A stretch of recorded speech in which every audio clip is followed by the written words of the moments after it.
Deuteronomy chapter 24. When a man hath taken a wife and married her, and it come to pass that she find no favor in his eyes, because he hath found some uncleanness in her, then let him write her a bill of divorcement, and give it in her hand, and send her out of his house. And when she is departed out of his house, she may go and be another man's wife. And if the latter husband hate her, and write her a bill of divorcement, and giveth it in her hand, and sendeth her out of his house, or if the latter husband die, which took her to be his wife, her former husband, which sent her away, may not take her again to be his wife, after that she is defiled. For that is abomination before the Lord, and thou shalt not cause the land to sin, which the Lord thy God giveth thee for an inheritance. When a man hath taken a new wife, he shall not go out to war, neither shall he be charged with any business. But he shall be free at home 1 year, and shall cheer up his wife which he hath taken. No man shall take the nether or the upper millstone to pledge, for he taketh a man's life to pledge. If a man be found stealing any of his brethren of the children of Israel, and maketh merchandise of him, or selleth him, then that thief shall die, and thou shalt put evil away from among you.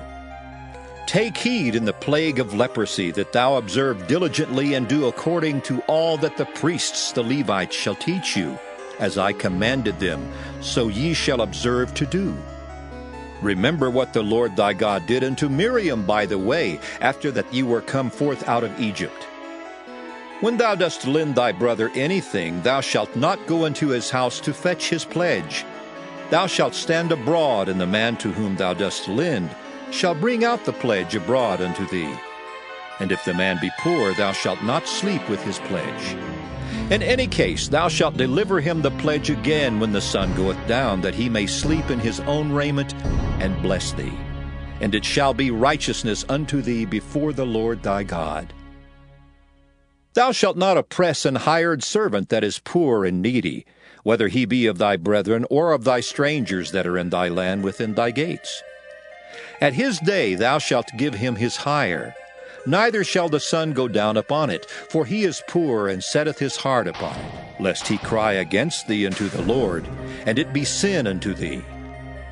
The fathers shall not be put to death for the children, neither shall the children be put to death for the fathers.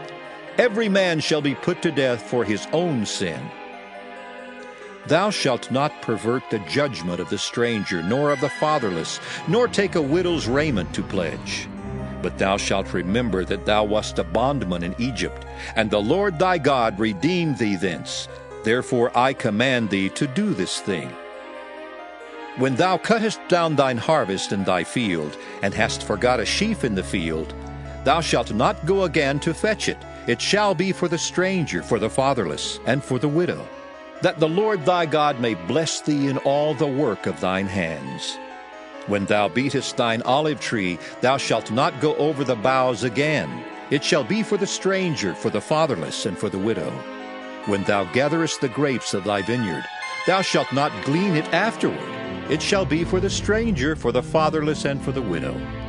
And thou shalt remember that thou wast a bondman in the land of Egypt.